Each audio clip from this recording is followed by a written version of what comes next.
입니다.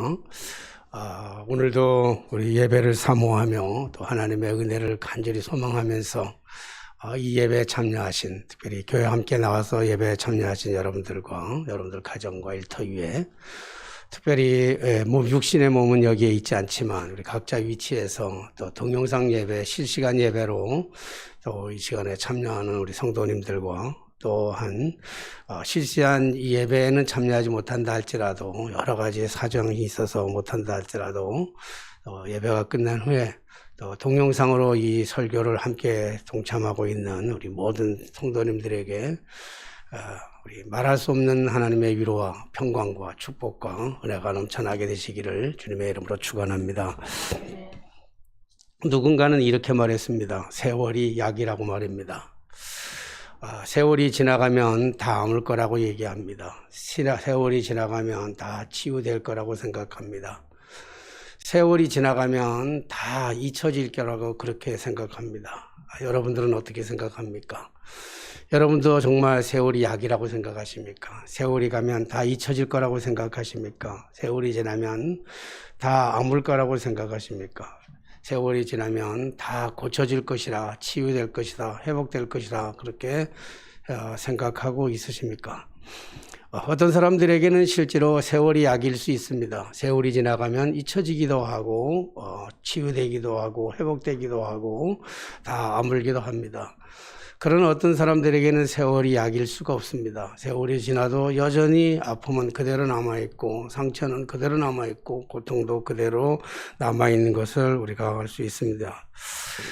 적어도 오늘 본문에 등장하고 있는 38년 된 병자에게만큼은 이 말이 얼마나 허무맹랑한 말인지, 세월이 약이라고 하는 이 말이 얼마나 거짓말인지를 그는 입증하고 있을 것입니다. 세월이 약이라고 하는 것은 거짓말입니다. 하얀, 새하얀 거짓말입니다. 누군가를 위로하기 위해서 만든 말일 것이고, 자기를 합리화하기 위한 변명에 불과한 것입니다. 특별히 38년 동안이나 이 고통의 세월을 살아갔던, 이 질병의 병 속에서 살아갔던 이 사람에게만큼만은 세월이 약이 아닙니다. 이 사람에게 세월이란 정말 그 말 그대로 절망이었습니다. 세월이란 아픔입니다. 세월이란 고통입니다. 세월이란 괴로움입니다. 세월이란 좌절이었습니다. 하루하루 살아간다는 것이 두려움의 전부였습니다. 내일은 또 어떻게 살아가야 할지, 또 모레는 어떻게 살아가야 될지, 이 아픈 몸으로, 일어나지 못하는 이 아픈 괴로움으로 살아간다는 것, 그거는 세월이라고 하는 것이 원망 속에 담겨져 있는 야속함입니다. 그렇기 때문에 세월은 약이 아니라, 그 사람에게 있어서의 만큼은 세월은 진정 야속함이 아닐 수가 없습니다. 아픔과 고통과 좌절과 절망의 연속 속에서 아무런 희망도, 이제는 삶의 의미마저도 포기된 채 살아갈 수밖에 없는 이 절박함 속에 살아가는 이 38년 된 병자에게 오늘 예수님이 찾아오셨습니다. 이것은 보통 사건이 아닙니다. 그냥 단순히 어쩌다가 예수님과의 만남이 아니라 하나님께서 이미 오래전부터 계획하시고 준비하셔서 오늘 예수님께서 이 사람을 찾아와 주시고 만나 주시고 대화해 주시고 이 사람의 질병을 고쳐주시기를 원하시는 예수 그리스도의 그 사랑이 그 속에 담겨져 있습니다. 이걸 신학적인 용어로 쓴다고 하면, 굳이 신학적인 용어를 쓴다고 한다면 이 말을 가리켜서 선행적 은총이라 그렇게 얘기합니다. 나는 아무것도 한 것이 없는데, 나는 주님 앞에 아무것도 드린 것이 없는데, 나는 주님 앞에 아무것도 요구한 것이 없는데도 불구하고 아무것도 하지 않은 그러한 우리들을 주님이 찾아오셔서 만나주신 사건, 나를 알아주시고 나를 먼저 찾아오신 그 사건을 가리켜서 우리는 선행적 은총이라 얘기합니다. 이것이 바로 구원의 시작인 것이죠. 난 아무것도 한 것이 없음에도 불구하고 주님은 나를 구원하시기 위해서 하늘의 보좌와 영광의 자리를 포기하시고 이 땅에 내려오셨을 뿐만 아니라 굽이굽이 찾아서 수없이 많은 사람들의 틈바구니 속에서 찾아서 나에게 찾아오신 사건, 이것이야말로 선행적 은총이고 구원의 시작입니다. 그렇기 때문에 이것은 구원의 첫 걸음이며 생명을 낳는 생명의 디딤돌이라고도 얘기할 수 있을 것입니다. 이렇게 선행적 은총으로 38년 동안 아무것도 할 수 없었던 이 환자에게 주님은 찾아오셔서 그렇게 말씀하고 있습니다. 오늘 본문의 말씀처럼 내가 낫고자 하느냐. 오늘 주님께서는 이 사람의 질병이 얼마나 오래되었는지를 이미 다 알고 있었던 분입니다. 그래서 이 사람의 문제를 해결하시기 위해서 선행적 은총으로 이 사람을 찾아오시고 그리고 질문하셨죠. 내가 진정 낫고자 하느냐 하는 질문이죠. 물론 당연한 질문입니다. 아마 이 사람이 얼마나 낫고자 했던 것이라고 하는 것은 이 사람이 지금 그 말 속에 예수님에게 대답하는 말 속에서 그가 얼마나 오랫동안에 이 질병을 고침을 받기를 원했던지에 대해서 잘 설명하고 있는 말씀입니다. 병자가 7절의 말씀 보니까 병자가 대답하야 돼. 주여 물이 움직일 때 나를 못에 넣어주는 사람이 없어. 내가 가는 동안에 다른 사람이 먼저 내려가나이다. 오늘 우리가 잘 알다시피 예루살렘에 있는 양문 곁에라 하는 것은 양들이 지나다니는 그 문 곁에 이 행각이 5이 있었는데 그 행각에 5이 있는 그곳에 연못 하나가 있었는데 그 연못을 가리켜서 우리가 잘 알다시피 베데스다 연못이라 하는 그 연못이 있었습니다. 그 연못에는 하나의 전설이 있었는데 가끔씩 천사가 내려와서 그 연못을 물을 휘젓는데 그 제일 먼저 휘젓은 물에 제일 먼저 들어가는 사람이면 그 사람이 어떤 병에 걸렸든지 낫는다라고 하는 그러한 전설이 있었습니다. 아마 그 전설이 있었다고 하는 얘기는 실제로 낫는 일들이 왕왕 일어났는지도 모릅니다. 어쨌든 이 신비한 연못 속에 오늘 이 사람이 그곳에 들어가고 싶은 간절한 마음, 그곳에 들어가고 싶다고 하는 것은 그가 얼마나 병을 낫기를 사모했는지, 얼마나 원했는지, 얼마나 기대했는지 우리는 잘 알고 있는 그러한 말씀 중에 한 말씀이죠. 그러니까 당연한 질문 속에 예수님은 당연한 질문을 하셨어요. 이 당연한 질문을 받는 이 38년 된 병자에게는 이것이 당연하게 들린 것이 아니라 얼마나 황당하게 들렸겠습니까? 그의 바람은 당연히 낫는 것이었죠. 38년이라고 하는 기나긴 세월 동안에 그는 그렇게 기대하며 고대하며 낫기를 사모하며 누군가가 나를 좀 그 질병 속, 그 연못 속에 넣어주기를 간절히 기다렸던 그러한 그 말이었기 때문에 그렇습니다. 그런 당연한 질문을 예수님에게 하니까 오늘 이 사람은 당황할 수밖에 없는 것이죠.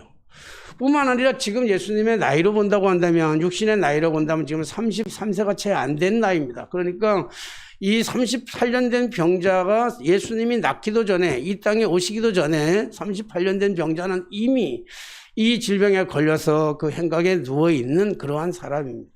그러니까 38년이나 기나긴 세월 동안에 그리고 낯선 젊은이가 찾아와서 내 병이 낫고자 하느냐고 하는 이 질문 앞에 이 38년 된 병자는 황당할 수밖에 없는 것이죠. 그런데 오늘 예수님께서 이 38년 된 병자에게 묻는 이 질문, 내가 낫고자 하는 이 질문의 의도는 무엇인가 하면 네게 낫고자 하는 의지가 있느냐 이런 질문이 아닙니다.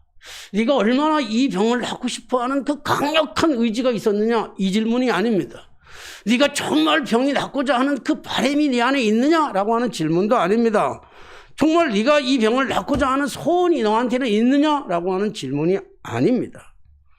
내가 낫고자 하느냐 하는 것은 네 안에 정말 네가 낫고자 하는 의지나 소망이나 바람이나 기대나 욕망이나 그런 것이 아니라 정말 네가 낫고자 하는 믿음이 네 안에 있느냐라고 하는 정말 생소한 질문을 지금 그 예수님께서 38년 된 병자에게 말씀하고 있는 것입니다. 사랑하는 성도 여러분, 믿음이란 우리가 생각하고 있는 그런 의지가 아닙니다. 강력한 우리의 의지가 아닙니다. 내가 가지고 있는 성격의 강력한 의지가 믿음이 아닙니다. 믿음이란 막연한 기다림, 그래 시간이 가면 세월이 약이겠지, 세월 지나가면 당연히 나을 것이라고 하는 막연한 기대감도 믿음은 아닙니다. 뿐만 아니라 믿음이란 황당한 꿈도 아닙니다. 내가 꿈꿀 수 있는 황당한 꿈, 막연한 꿈, 이루어질 수 없는 그 황당한 꿈 속에 헤매이는 것, 그것이 믿음이 아닙니다. 주님은 오늘 그에게 그런 의지나 그런 소망이나 기세를 묻는 것이 아니었습니다. 믿음이란 각성입니다. 믿음이란 회개입니다. 믿음이란 어웨이크닝, 각성이란 뜻입니다. 믿음이란 깨닫는 것입니다. 믿음이라는 것은 성취된 약속에 대한 것은 하나님의 성취된 약속의 말씀을 붙잡고 의지하고 그 말씀을 따르는 것입니다. 마가복음 9장 23절 이하의 말씀에 23절 말씀 보면 그 전에 예수님께서 변화산에 올라가 가지고 제자들과 함께 변화산에서 놀라운 일들을 경험하게 되죠. 오늘 베드로는 얼마나 놀라운 경험을 했는지 예수님께 말해요. 이곳에 장막 셋을 짓고 하나는 엘리야를 위하여, 하나는 모세를 위하여, 하나는 주님을 위해서 짓고 여기서 사는 것이 좋겠습니다. 여기서 영원히 이 황홀한 경험 속에서 살았으면 좋겠습니다. 그러고 있는 그때에 지금 그 산 꼭대기 밑에서는 어떤 일이 일어났습니까? 귀신 들린 아이를 데리고 온 그 아이가 제자들에게 병을 고쳐달라고 얘기하지 않습니까? 제자들에게 있어서는 아마 그 시간이 기회였는지도 모를 거예요. 예수님께서 행하셨던 많은 일들을 보았을 겁니다. 그래서 이 예수님의 제자들도 세수 제자들 3명, 산에 올라가 있는 제자들 말고 나머지 제자들은 그 귀신 들린 아이의 질병을 고쳐주기 위해서 온갖 방법으로, 온갖 노력으로, 온갖 의지를 가지고 그 병든 아이를 고쳐주려고 애를 썼지만 결국은 고쳐질 수가 없었습니다. 그러니까 결국 제자들에게는, 그 남아있는 밑에 제자들에게는 많은 사람들에게 조롱거리가 됐고 쪽팔림이 될 수밖에 없죠. 그 예수님께서 변화산의 경험을 기억하고 내려보니까 산 밑에서는 아우성이 치고 난리가 나고 아주 어수선한 겁니다. 왜 그러냐고 그랬더니 그 아이의 아버지가 나와가서 얘기를 하잖아요. 오늘 우리 아이가 귀신에 들려가지고 이 아이를 병을 고치기 위해서 당신의 제자들에게 찾아왔는데 당신의 제자들은 이 병을, 우리 아이의 질병을 고칠 수가 없었습니다. 그러면서 뭐라고 얘기해요? 아주 의미심장한 얘기 하잖아요. 할 수만 있거든. 당신이 할 수만 있거든. 우리 아이의 병을 고칠 수 있는, 할 수만 있거든. 우리 아이의 병을 고쳐주십시오. 얘기하잖아요. 그러니까 오늘 예수님께서 그 부모를 향해서 심한 말씀을, 이 폐역한 시대에 언제까지 내가 너희들과 함께 하리요 얘기하시면서 할 수만 있거든이 무슨 말이냐? 할 수만 있거든이 믿는 자에게는 능치 못할 것이 없느니라 말씀하셨습니다. 이때 그 아버지가 뭐라고 합니까? 이때 그 아버지가 얘기하잖아요. 믿습니다. 내가 믿습니다. 내게 믿음 없는 것을 용서하여 주시고 그 믿음을 내게 주시옵소서 얘기하고 있잖아요. 이 아버지는 제자들에게 찾아왔을 때 아이가 날 거라고 하는 기대를 가지고 왔을 것입니다. 소망을 가지고 왔을 겁니다. 꿈을 가지고 왔을 것입니다. 막연한 기대를 가지고 왔을 것입니다. 그러나 그의 기대와 그의 소망과 그의 황당한 꿈은 이루어지지가 않았던 거예요. 그것이 믿음이 아닙니다. 예수님께서 말씀하신 것이 무슨 말씀입니까? 할 수만 있거든이 무슨 말씀이냐? 믿는 자에게는 능치 못할 것이 없느니라. 이가 지금까지 그가 믿음이라고 생각했습니다. 아이를 데리고 나오는 것이 믿음이라고 생각했습니다. 나올 거라고 하는 막연한 기대가 믿음이라고 생각했습니다. 나올 거라고 하는 막연한 소망이 믿음이라고 생각했을 것입니다. 그러나 예수님은 그것이 믿음이라고 얘기하지 않습니다. 믿는 자에게 능치 못할 일이 없을 것임이라 말씀하셨던 그 믿음은 각성이었습니다. 믿음은 깨닫는 것이었습니다. 믿음 속에는 진정한 회개가 들어있는 것입니다. 이때 38년 된 병자가 깨달았습니다. 이때 38년 병자가 깨달았던 것은 기다림이 약이 아니라는 것은, 세월이 약이 아니라고 하는 것을 철저히 깨닫는 순간이었습니다. 세월이 약이 아니라 세월은 그냥 막연한 허구일 뿐이라고 하는 사실, 세월은 약일 수가 없다고 하는 사실을, 그 허구라는 새하얀 거짓말이라는 사실을 알게 됐습니다. 그렇게 알고 난 다음에 예수님께서는 말씀하십니다. 예수님께서는 선행적 은총으로 먼저 찾아오셨고, 그리고 찾아오신 주님은 그에게 믿음이 무엇인가를 암시적으로, 묵시적으로 가르쳐 주셨습니다. 믿음은 기대가 아니라는 것을 가르쳐 주셨고, 믿음은 당연한 소망이 아니라는 것을 가르쳐 주셨고, 믿음은 황당한 꿈이 아니라는 것을 가르쳐 주셨고, 믿음은 원망이 아니라는 것을 가르쳐 주셨고, 그래서 믿음이라는 각성을 깨닫게 하신 이후에 주님께서 비로소 그에게 물었던 것입니다. 뭐라고 얘기합니까? 내가 낫고자 하느냐? 라고 하는 이 질문 앞에 그는 이런 여러 가지 구차한 별명을 하지만 예수님은 그것이 믿음이 아니라는 것을 각성시킨 후에, 그것이 믿음이 아니라는 것을 인지시켜 준 후에, 그것이 믿음이라고 아닌 사실을 확실하게 그의 마음에 심어진 이후에 말씀하시기를, 오늘 성경의 말씀 보니까 8절 말씀에 이렇게 얘기하잖아요. 예수께서 이르시되 일어나 내 자리를 들고 걸어가라 말씀하고 있습니다. 얼마나 황당한 말씀입니까? 얼마나 기가 막힌 말씀입니까? 38년이라는 세월 동안에 한 번도 일어나지 못한 사람입니다. 한번 상상을 해보십시오.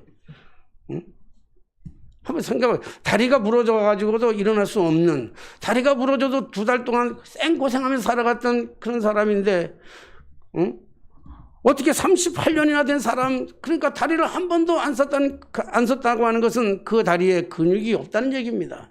힘줄이 다 말랐다는 이야기입니다. 아무런 힘을 쓸 수가 없. 그가 왜 지난날 동안 왜 일어나라고 힘쓰지 않았겠습니까? 왜 노력하라고 하지 않았겠습니까? 왜 일어나려고 하는 의지가 없었겠습니까? 그러나 38년 동안 누워있는 동안에 그는 근육도 힘줄도 다 상하고 다 메말라 비틀어져 버린 그런 몸 상태였습니다. 그런 사람에게 오늘 주님은 일어나 내 자리를 들고 일어나라, 걸어가라 말씀하고 있습니다. 오늘 이때 이 말씀을 들은, 믿음으로 각성되고 믿음으로 깨닫고 믿음으로 받아들이고 믿음 가운데 있는 이 38년 된 병자, 지금까지 아무것도 변화된 게 없습니다. 달라진 것이 없습니다. 환경도 여전히 똑같은 자리고 생각도 여전히 똑같은 생각이고, 그리고 모든 삶의 자리가 똑같은 자리, 아무것도 변함이 없는 그러한 상황임에도 불구하고 오늘 예수님이 찾아오셔서 예수님께서 믿음을 깨닫게 해주셨을 때 그는 일어나 내 자리를 들고 걸어가라 말씀하실 그때에 그는 주저하지 않았습니다. 생각하지 않았습니다. 갈등하지 않았습니다. 따지지 않았습니다. 어떻게 내가 일어날 수 있을까 따지지 않았습니까? 않았습니다. 내가 38년 된 병자인데 어떻게 일어날 수 있을까? 그는 생각하지 않았습니다. 비교하지 않았습니다.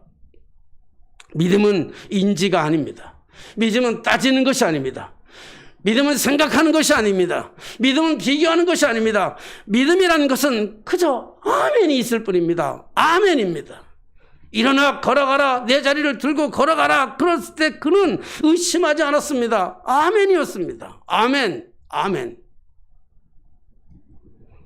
믿음이란 어떻게가 아닙니다. 어떻게 일어나지? 내가 38년 동안 병든 자가 한 번도 일어나 보지 않았는데, 내가 저 연못 속에 들어가지 않았는데 어떻게 내가 이 38년 된 병을 고칠 수 있단 말인가? 어떻게 내가 일어날 수 있단 말인가? 어떻게 내가 걸어갈 수 있단 말인가? 어떻게 내가 내 자리를 들고 일어날 수 있을까? 이렇게 생각하는 것이 아닙니다. 왜입니다. 왜 이분이 이 말씀을 하셨을까? 오늘 나를 찾아오신 이분, 아무도 나를 찾아오지 않았지만 외롭게 38년 동안이나 지냈던 이 기나긴 세월은 약이 아니라 절망이고 좌절이고 슬픔이고 아픔이고 고통이고 괴로움이고 두려움뿐인 이 세월 동안을 살아온 동안에 오늘 이 낯선 젊은이, 하늘의 보좌와 영광의 자리를 포기하시고 이 땅에 오신 그 예수님, 선행적 은총으로 찾아오신 이 예수님께서 왜 내게 믿음이 있느냐고 물으신 이후에 왜 일어나 걸으라고 말씀하셨을까? 이것이 신앙의 근본적인 것입니다. 왜 일어나 걸으라 그럽니까? 사랑하신 여러분, 왜 오늘 우리에게 주님은 이런 고통을 주십니까? 왜 우리에게 주님은 이런 아픔을 주십니까? 왜 우리에게 주님은 이런 두려움을 주십니까? 어떻게 주님 나에게 이런 두려움을 주십니까?는 답이 없습니다. 어떻게 우리에게 이런 환경을 주십니까? 주님 너무 야속하십니다. 답이 없습니다. 왜 우리에게 이 기나긴 세월 동안에 우리에게는 이런 연속되는 슬픔과 아픔과 곤속질이 왜 이렇게 끊임없이 계속돼야 되는지 당신의 뜻은 무엇입니까? 하나님 나를 통해서 이루시고 싶어 하시는 하나님의 과연 그 뜻은 무엇입니까? 라고 하는 그 질문이 신앙의 질문이고, 그 믿음 속 그 질문 속에 주님 말씀하실 때 네 그렇습니다. 아멘, 아멘, 아멘. 그것이 믿음의 역사고 기적을 만드는 통로인 줄로 믿습니다. 왜 일어나라고 하셨습니까? 오늘 주님은 그에게 왜 일어나라고 말씀하셨습니까? 그가 당연히 부상하기 때문만입니까? 그게 지나간 세월이 너무 허망되고 너무 억울하고 너무 괴로워서 너무 슬퍼서 그를 단순히 위로해 주기 위한 하나님의 방법이었습니까? 아닙니다. 온전한 답이 그 안에 있습니다. 오늘 그 38년 된 병자를 일으키시는 예수님의 근본적인 목적, 하나님의 뜻은 하나님의 영광을 드러내기 위함이었습니다.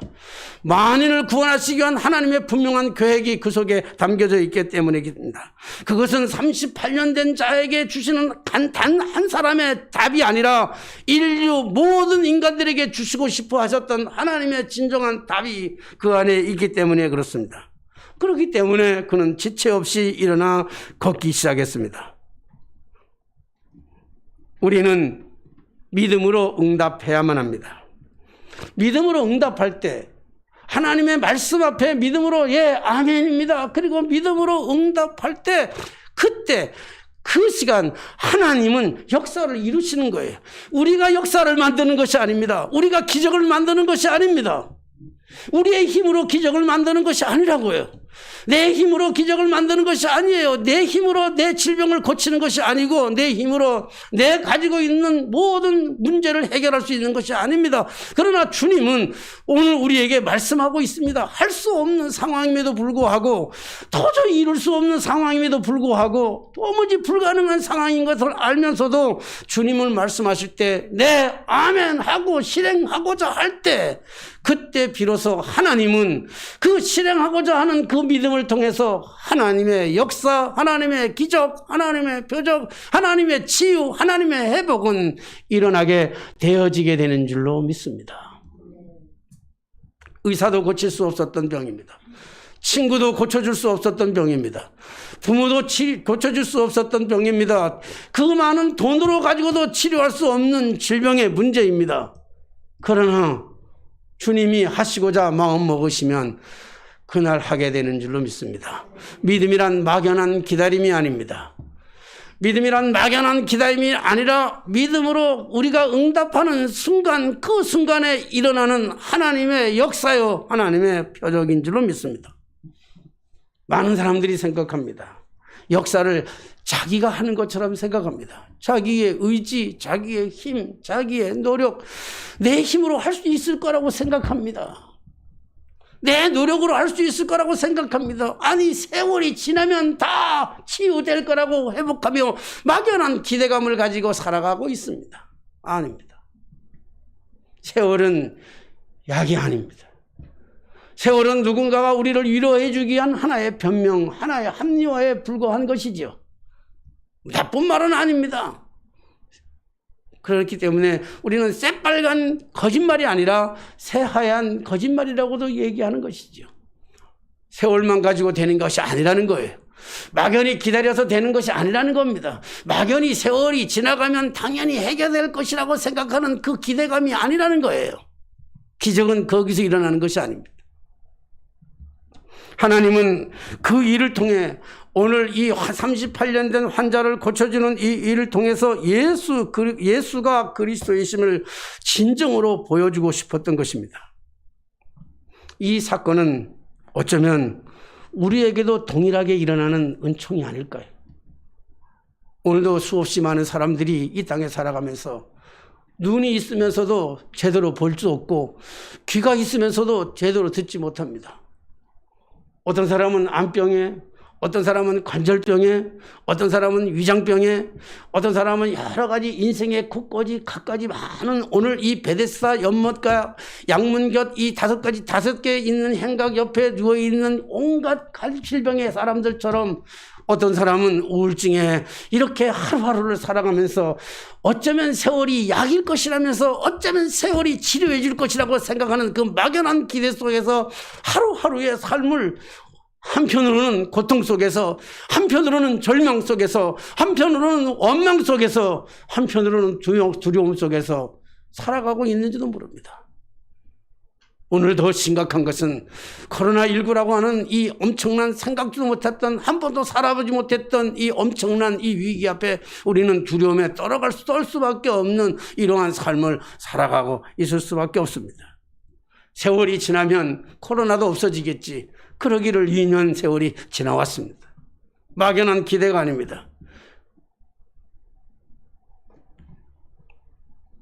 예수 그리스도의 치유는 절반의 치유가 아닙니다. 절반만 고쳐주는 것이 아닙니다.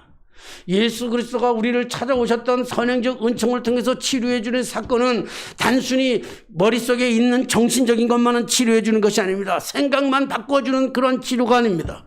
영적인 것만으로 치료해 주는 것이 아니라 육적인 것까지도, 육신의 질병까지도 온전하게 완벽하게 치료하시는 그 치료의 능력이 우리 하나님, 우리 주님, 우리 성령님께 있는 줄로 믿습니다.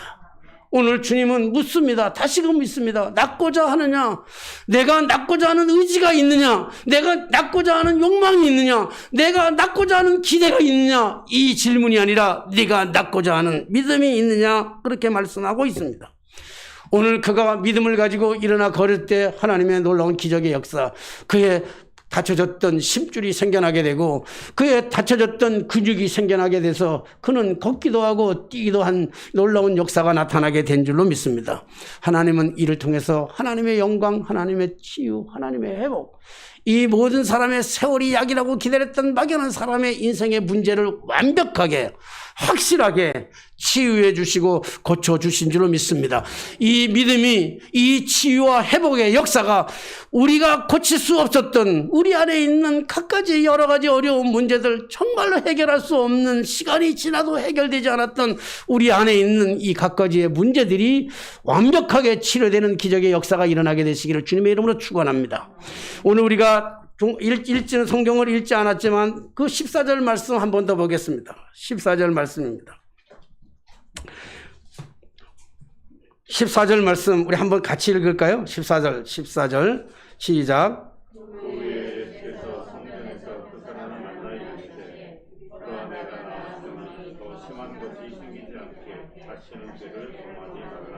네.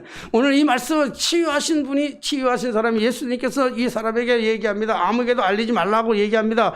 그러나 이 사람이 성전에서 다시 만났습니다. 성전에서 만나가지고, 오늘 성전에서 만나가지고 그에게 한 말이 좀 특이하고도 놀랍습니다. 한편으로는 이해가 잘 안 가는 말씀 같기도 합니다. 오늘 뭐라고 얘기합니까? 보라, 내가 나았으니, 보라, 내가 깨끗하게 고침을 받았으니 더 심한 것이 생기지 않게 다시는 죄를 범하지 말라 하시니. 오늘 말씀 보면 뭔가 의미심장하지 않습니까? 너 다 고침 받았어, 더 나았어. 그런데 네가 나은 병은 다 나은데 이거보다 더 큰 병이 걸릴 수도 있어. 그런데 그 병이 안 걸리도록 네가 조심하라 하는 얘기 속에 담겨져 있는 의미는 그가 38년 동안 살아왔던 그 속에 그 병의 원인이 뭐냐면 죄라는 거예요. 죄.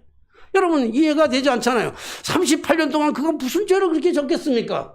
38년 동안 베데스다 연못가에 누워있으면서 다른 사람의 마음을 얼마나 아팠기에 죄를 짓게 했겠습니까? 무슨 죄를 그렇게 졌습니까? 도대체 무슨 죄를 졌기 때문에 다시는 죄 짓지 말라 그럽니까? 앞에 죄를 졌기 때문에 다시는 죄를 짓지 말라 그러잖아요. 무슨 죄를 졌습니까?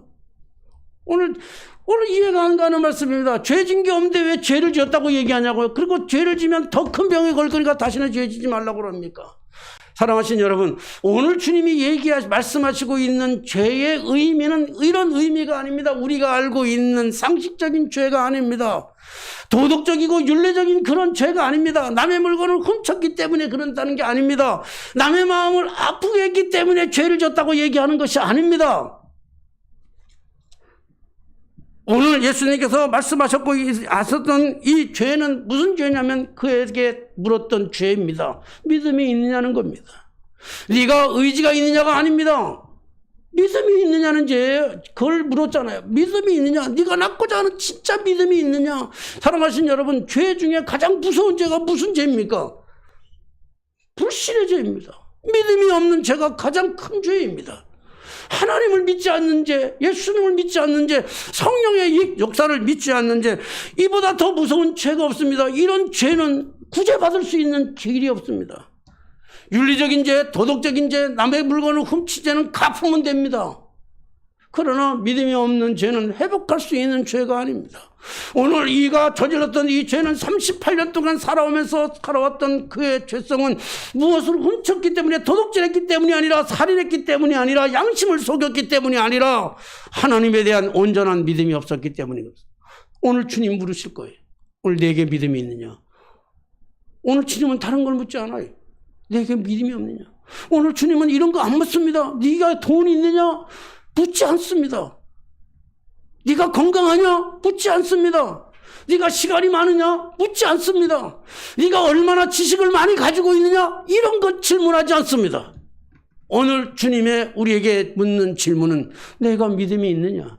네가 낳고자 하는 믿음이 있느냐? 네가 지금까지 의심하며 불신하며 살아왔던 그 신앙의 모든 것을 각성하고 깨닫는 그 믿음이 있느냐는 질문입니다.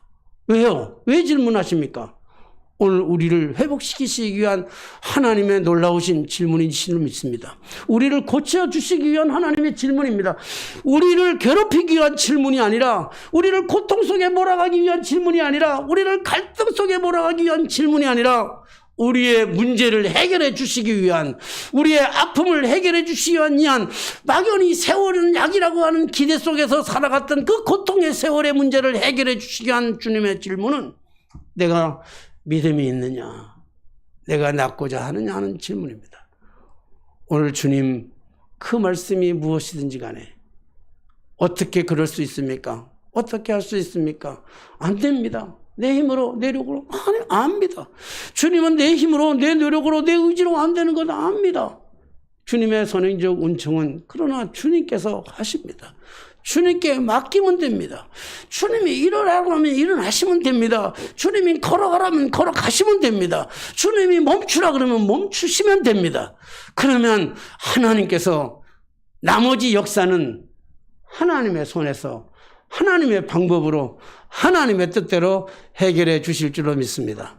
이 기적의 역사가 오늘 우리 힘든 이 삶을 살아가는, 고통의 삶을 살아가는, 정말 세월이 약이겠지라고 하는 그 기대 속에, 세월 가면 잊혀질 거라고 하는 막연한 기대 속에 살아가는 우리들에게 주님의 완전한 회복의 역사가, 주님의 완전한 치유의 역사가, 주님의 완전한 영광이 드러나는 그러한 삶을 저와 여러분들을 통해서 이루어지게 되시기를 주님의 이름으로 축원합니다.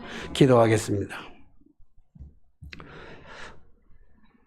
아무것도 우리는 한 것이 없지만 주님께서 우리를 구원하시기 위해서 하늘의 보좌와 영광을 포기하시고 이 땅에 찾아오셔서 선행적 은총으로 우리를 구원해 주신 그 구원의 감격 속에 오늘도 살아가게 하심을 감사드립니다.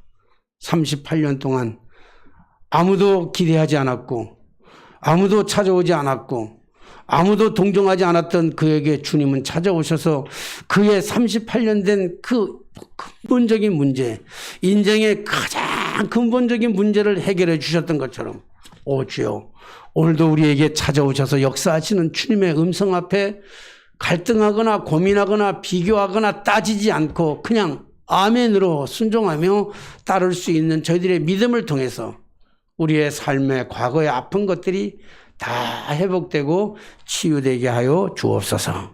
예수님의 이름으로 기도하옵나이다.